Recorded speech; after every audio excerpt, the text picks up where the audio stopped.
Hello, everyone. My name is Ryan Cam, and welcome back to the 60s Project, where myself and Russell Howell are going through the great decade of the 1960s in film. Russell, how are you? Good, really good. Two solid films. So I think this will be a good episode. It beats some of the ones that we've talked about in the past. So kind of looking forward to talking about some of these two films here.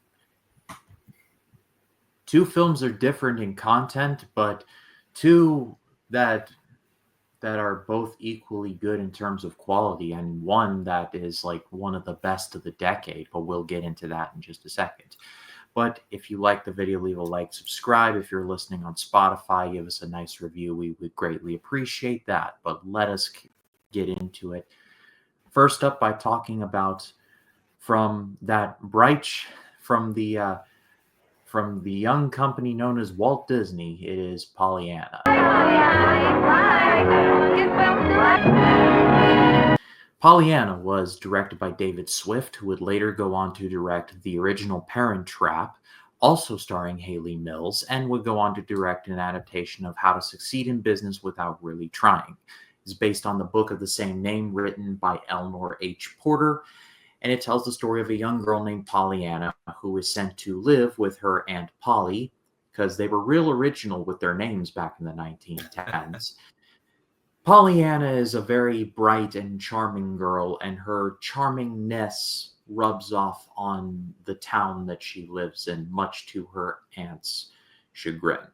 So, looking at Disney in this decade and like leading up to it is very interesting because Russell, it's a very different Disney like nowadays than what they are now. Like we're getting a new Lilo and Stitch movie at the time of this recording this Yeah, weekend. yeah. So, like, and I'm not saying, I guess what I'm saying is that Disney in 1960 and Disney now is just way different. It just fascinates me. Oh, 100%. It's more the original content back then. I feel like everything now is just kind of remaking animated films and making them live action. I mean, um, I miss the days of that, those original Disney movies, like, you know what I mean, something different. And obviously 1960, we're looking at 65 years ago. It's a lot different. Disney's definitely changed. But I get it. A movie that would, like, if this movie would come out present day, this movie would not do well at all. I don't really think. I mean, if it had the Disney name on it, yeah, it might throw some dollars at it, but I don't think it would have that kind of success as obviously remaking Disney property into live action films. You know what I mean?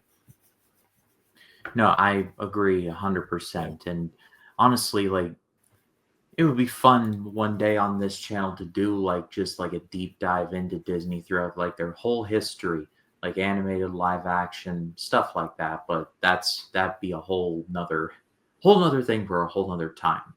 The point is that like Russell, what you said, a movie like this would just never get made today, even though it is based on a book. Like it just Yeah. wouldn't see the light of day. So it's a good thing that we do have it because this is a movie that I liked, but it was saved by a great ending. Yeah, I mean, 100%. But I think, and I even told you when I was watching it, I think the movie did start off a little slow for me. But once it got its footing, I mean, this 2 hour and 15-minute runtime, I mean, and this is for a family movie. So keep in mind, that's a long time for a family film. Usually they try to go between 80 to 90 minutes. You got this one at, 140. So it's definitely, or 135 to 140. So it's definitely an undertaking. But at the, at the foot of it, though, it's about heart, and I really I liked it. The more I watched, the more I was kind of transfixed into this world. Obviously you have Pollyanna, who's an orphan, who's coming to stay with her like rich elitist aunt. And kind of what you said, obviously in the beginning to kick the show off, it's pretty much her positivity and positive outlook on life and just in general, like, rubs off into the community, and she definitely becomes a big staple of this community at such a young age. And the movie definitely has the beats, it has the heart. The ending for sure is um, is warranted, is definitely earned. Um, But yeah, like I said, I mean, there's just a lot to take in with this movie. I mean, it's a long film, you know. Yeah, it's 2 hours 10, and even for So, 1960, that is it's a lot now, but it must have felt even longer back in 1960. I remember rewatching Ben Hur for Faith-Based Movie Month, and there was an intermission, and my dad, who was watching it with me, was like, "Up, here's the smoke break." I But remember there's only a couple movies I think I saw with intermissions. I obviously the latest one I can think of is obviously The Brutalist, um, mhm. which I appreciate, which I really liked, and I liked the instrumental score to the break too, which was really nice. Gone with the Wind is near 4 hours, and oh boy, that I reviewed that for the AFI project, and talk about a movie that a Yeah, classic movie that's like people liked this? Really? Unironically, they yeah, liked I gotta go. this. Yeah, it's something I definitely want to revisit, but those runtimes scare you away from a lot of this stuff. You know what I mean? Yeah. Back to Pollyanna though. I'm glad that they didn't make like Pollyanna, like Haley Mills did a great job. Her character is well aware that she's like an orphan. Her aunt is very strict, like not over the top strict, but Yeah, strict. She's a businesswoman. Like she basically controls the town that they all live in. Like she's the major domo. Like she controls pretty much everything. But it doesn't get her down. Like she does this game that she plays with herself where she tries to find the good in everything. And I like that. I like the spirit of that. In lesser hands, it would have been annoying. But here, there's, I hate to say charm again, but there's a charm to it that I just thought was great. no, I 100% agree. Obviously, I think the positivity game could only work with somebody with a younger protagonist, obviously, like Pollyanna. I do like but it got the feels though to it. Like you said, there is a charm to it. Like she's cute. I mean, you hate to use these cliche words to describe, but I mean, it's definitely what you get when you're watching Pollyanna. You're definitely getting you know, she's very, innocent. She's cute. She's charming. You know what I mean? Definitely, it's contagious, and it's one of those things where you definitely see that transcend on the screen. Obviously, she slowly starts peeling the layers of like from her aunt. You know what I mean? Hmm. So And yeah, another thing that I liked is that the aunt was, like I said, she's strict, but not too strict. It could have been yeah, so easy just to have be like domineering, but she's not that. There's more to her than just that, and I did like that. I also just I also liked how, like I said, in the end, and I won't spoil the ending, but the ending, something happens to Pollyanna which just causes her to doubt everything that she's believed in, and just the town kind of rallies around her. So everything that she's done to help has been returned tenfold. I love that. I love the spirit of that. yeah. It almost kind of reminds you of shades of like It's a Wonderful Life, kind of almost. Yeah, You I know what I got mean? those vibes too. I feel Yeah, like this movie kind of walked so movies like Mary Poppins could run. I feel yeah, like there's a lot of the Mary Poppins DNA kind of flowing here. And Mary Poppins comes out in 1964. So I feel like they're yeah. definitely testing the waters of, can we do something like this? Can we not? And it's not even a musical either. But I feel like there's just Mm-mm. a lot of similar beats, I guess. My MVP award though is The Priest. I'm just going to throw that out there. Oh, The just oh man, like because you forget you're watching a G-rated Disney film halfway with a sermon about like going to hell and spending eternity in hell, and you won't be able to get water on your parched lips and all this other stuff. And it was really funny just to watch him deliver that. But I thought he delivered it so well. And he definitely has his come up as like I like his whole transition, obviously near the back end of the film. So I did appreciate that, but I would say he's easily outside of Pollyanna. I think my MVP though. Disney could get dark though. Like if you really think about it, the original Snow White, the witch gets crushed by a rock. Like Yeah. not just like it's not off screen either. You actually see the evil queen in her witch form get like crushed by a rock. Like it's gnarly. But again, the Disney project will be many years down the line here on the channel, but I'll cross that bridge when I get there. As far as Pollyanna goes, I'm going to give this a good rating, but a high good rating. Better than I was expecting. I don't think it's top tier Disney, but it's very enjoyable. I think the thing that kills it for me is the runtime. It is a bit too long. You could have cut it down to like 2 hours, an hour 45, and the message would have been the same. But it doesn't really kill the message and just the overall story. I thought that was very well executed. No, even Pollyanna, like befriending and hanging out with the orphan boy. I think that's symbolic too, because that's kind of what she came from. So I do think that was important to leave that in there, because I was thinking of like different things that you could have cut out to obviously trim that runtime down. But no, I would throw high markings to this film as well. Definitely a good positive message. And for a 1960s Disney film, like this is like, what was the very first Disney like movie? Not I know, like obviously like Snow White property wise cartoon, but like the very first like live action. Let me take a quick look because I'm pretty sure I know the answer. It's Treasure Island, released in 1950. Okay, so they're only 10 years into the game of live action films, and I think definitely, but it's all borrowing property. Obviously, Robert Louis Stevenson's book, you know what I mean. So they're Yeah. definitely using that as a catalyst for their live action films, but making them family friendly, which I mean I appreciate. Like I said, I like it. And obviously, we'll talk about later on down the road, obviously with Disney live action films, like getting more creative and adventurous, but. I think this movie is fine. I think it's like a very, positive message. And I was surprised by it. Disney's journey is interesting. Like there's whole periods where they kind of stumble and fall.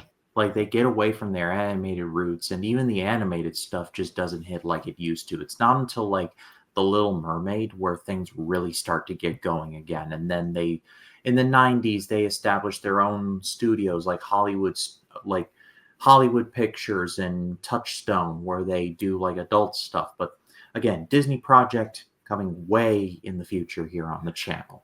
Let's stay focused for now. But let's conclude this week's episode by taking a look at probably the most famous movie we've covered so far on this project, other than Psycho, of course. It's a little ditty called The Apartment.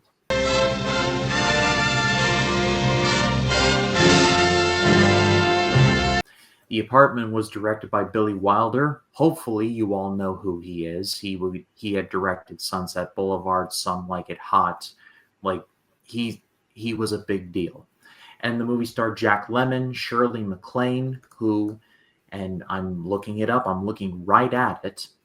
Shirley MacLaine was nominated for an Oscar, should have won, and The Apartment was the Best Picture winner of 1960.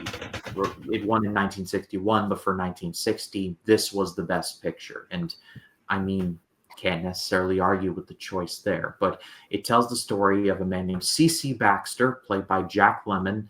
Rest in peace, you absolute legend, who works at a life insurance agency, and to move up the ladder, he loans out his apartment to corporate executives so that they can sleep with women. So he invented Airbnb, but we'll get to that. Cece falls in love with an elevator girl named Fran, played by Shirley MacLaine, and over the course of the movie, Cece tries to move up and make something of himself, all to the chagrin of his boss, played by Fred McMurray. So I'm not going to lie and say that this is my favorite Wilder film. I think it's still Sunset Boulevard, but this is still a very good movie, and it just one of the best things he ever did. Oh, 100%. And Jack Lemmon's a shining star in this film. Talk about a guy who literally you're convinced this guy has a cold the whole entire film, right? You know what I mean? Like how he acts it, his wittiness, his charm, definitely just the bright beacon of this film for sure. And you kind of root for him and Shirley MacLaine's character. Obviously, you kind of understand why. CC Baxter's doing this. Obviously, he's trying to do it to further, his career, to better himself. So you can't really blame him for it. But then you just get to see like how almost like, and you could even like say that this is almost even a take on like how men treat women like objects type thing. So you could even look deeper into it if you really want to like peel the layers back of what the film is at heart. But yeah, no, this film's a fantastic film. This maybe Some Like It Hot's really good too, though. And So Sunsets. I mean, they're both. I mean, this guy was just locked in. I first saw Jack Lemmon in a movie called Grumpy Old Men, which is one of my favorite comedies of all time, and that was near the tail end of his career. It was a bit of a career renaissance for him. But this decade, the 60s, was the decade where he really hit his stride. Like 59, he did Some Like It Hot. This year, he does The Apartment. A couple of years after this, he does Irma La Deuce, excuse me, or however that movie is pronounced. It's spelled like douche, but it's not pronounced that. It's spelled like I know. It is very confusing. I know what you're saying. He works with Wilder for the first third of the decade, and then he teams up with Blake Edwards for the remaining of the decade. And from what I've read, they're all hits. So Jack Lemmon was just on his game in this decade. And here, his character is just great because he starts off very controlled and very much like you hear from the narration, like he knows exactly like what he wants. However, his one big skeleton in the closet is that he loans out his apartment to his bosses so that they can do things while he's away. Like I said, it's literally like Airbnb, even down to him hiding the key under the mat. And it's not a lockbox with a code, but I mean, it's Airbnb. Like, come on. Like, Billy Wilder invented it like 60 years before it became popular. Yeah, I mean, but then the other funny thing is like his neighbor's obviously the doctor, and the doctor thinks that he's the one that's doing all this stuff with different women. So like this guy's like pretty much like a sheik, a pimp of the floor of the hotel, or of not the hotel, the apartment complex. So I think that's kind of funny because it's really not Jack Lemmon's character at all. Like Cece's not even like engaging with like these women. It's literally everybody else that he's loaning the apartment out to or renting the apartment out to. So I think that's kind of funny. So you really do see he is kind of like a wholesome person. Like he actually has morals where like a lot of these other guys don't. And even that talk with Fred McMurray's character about like how many bad apples there are in the bunch, and he goes, "Oh, I guess there's 5 now," because obviously we see McMurray's character too. But this movie just, I mean, it hits. I mean, like I said, Lemmon really carries this movie along perfectly. Fred McMurray obviously playing the asshole boss. I think he does that great too. And I think Shirley MacLaine, she's innocent, she's sweet, she's charming. You can kind of understand where she's coming from, where she's at. You know what I mean? She's just a elevator operator. You know what I mean? I think she wants more out of life too. She wants to be treated, well, and fall in love with somebody who's going to treat her nice and not just use her. There's a lot to unpack with this film for sure. Yeah, and Shirley MacLaine too. Like she is absolutely great here. Like we're getting these big time actors hitting their prime, and it's really nice to see. And Fred McMurray, I always knew as a bit of a comedic actor. He was in the Absent Minded Professor movies for Disney. There's Disney again. Yeah. So seeing him here kind of being just a really bad guy, I'm like, interesting. I'd be interested to see if he did more of those. Yeah, and I think wasn't McMurray. I was going to say McMurray was in. Oh, that's right, Double Identity. I think that's the one that I watched. Oh yeah, he was in that. I completely forgot. Yeah, and was he in another Billy? I feel like he was in another Wilder film, wasn't he? Or no? No. Okay, never mind. Disregard. I'm thinking of Double Identity. Then that's what I'm thinking of him from. Then. Okay. Yeah. But yeah, his career's man. I mean, if you go back and look at his film, well, he had been working like every year. He was huge. Like, you know, man, he was. I mean, you figure his first film was in 1929, and then 30s, 40s. I mean, he was working. Yeah, I mean, like his Wikipedia, it almost just never ends. Yeah, I mean, there's a ton of working up until like in the 70s. He's still putting stuff out, which is crazy. Yeah, and it really speaks to Wilder and just what he was able to accomplish with this when, like, not even this is in and this is strictly opinion, but this is not even his best film, and it's fantastic. Like, I'd still argue Sunset Boulevard. I've seen it more, so that certainly helps. Yeah, But I feel like with this, it's just a great story of how someone starts out in one place, gets to another place, but then realizes it's not really for him. And so he has to work his way back in order to find that, like, oh, yeah, what I had was good because I had my morals. So I yeah. think that part of it is really underrated. Yeah, for sure. I mean, obviously the bump and pay is always nice, but then when you question yourself in the mirror and you're like, wait a minute, like life was a lot simpler, and I had 24/7 access to my apartment. You know what I mean? I think that's where obviously he's kind of walking that tightrope throughout the whole entire film, like morality wise, his morals, and then obviously with having that drive and having that that person who's worth the pursuit, obviously, and Fran's character, So, I mean, you definitely see there's a lot. Like I said, there's definitely a lot that you could take from the surface of this Wilder film. Like I said, with like even like how men are, like I said, seeing women as objects, pretty much because you think that's the whole reason the apartment is in play. Pretty much, it's for guys just to go cheat on their wives and call it a night, so to speak. You know what I mean? So yeah, for sure. And that's why I like CC Baxter's character, because of the fact that he sees that and realizes he doesn't want to follow suit with what everybody else is doing. He wants to kind of stand out. You know what I mean? Yeah. Yeah. Well, the apartment is obviously getting an amazing grade. And like I said, it speaks to Wilder and what he was able to accomplish in his career. That, like, even with this is not even his best work. Like he was still like he was still like just riffing them off one after the other. And this would, like, he continued working with Jack Lemmon throughout the 60s. I can't wait till we get to The Fortune Cookie. That movie is mad underrated with Lemon and Walter, or with Lemon and Walter Matthau, but we'll cross that bridge when we get there. But Wilder was crushing it, Lemon was crushing it, Shirley MacLaine was crushing it. In this little moment in 1960's The Apartment, you get all these stars coming together to perfect alignment, and like I would say they would never be this good again. Yeah, this is a fantastic film. Obviously, there's a reason why this won Best Picture.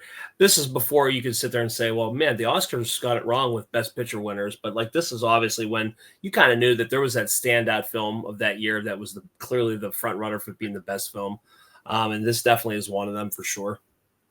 Just for the sake of just for the sake of curiosity, I looked it up. The Apartment ended up beating The Alamo, Elmer Gantry, Sons and Lovers, and the Sundowners. So those Huh. were the ones. Those were the ones that the Apartment beat. Lemon was nominated, but he ended up losing to Burt Lancaster for Elmer Gantry, which I Huh. believe we'll be covering this year, if not at some point. And then Wilder got an Oscar for screenplay, which, I mean, very good there. And as far as MacLaine goes, let me find her because now I'm super curious. MacLaine. Where is she on here? I, for some reason, cannot find her on this. Say 60s. Ah, here it is. Uh, duh, duh, duh, duh, duh. No, she's not even. Oh, here she is. I was looking at the wrong year. She ended up losing to Elizabeth Taylor for Butterfield 8. Jeez. So interesting for that one. Yeah, But for sure.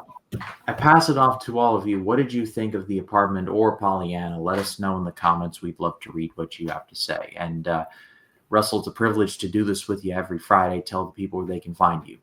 Yeah, actually, to kind of tie in with this, Chance and I did do an episode with Billy Wilder Films, and we did review The Apartment. So if you guys want to hear our deeper, in-depth take on that one, check that one out, Notorious by Chance. You guys can also find us, obviously, Notorious by Chance on Facebook. That's where we put polls up for you guys. I've just been so swamped and just not focused on what I need to be focused on, just with working extra and stuff like that. We still got to record Honora, so be on the lookout for that sometime within the week or so. And then you guys can also find us on X at NBC Podcast and TikTok. Yeah, the links to all that are in the description. Go give them a subscribe over there. As far as this channel goes, next Friday we'll be returning to the new millennium, to the year 2000, and taking a look at a few more films from that year. We're going to be taking a look at Aaron Brockovich, the original Final Destination, an oddly relevant movie nowadays, and Romeo Must Die. So stay tuned for that next week. But as far as this week goes, thank you all so much for watching or listening. For Russell, my name is Ryan Cam. We will see you all in the next one. You all take care.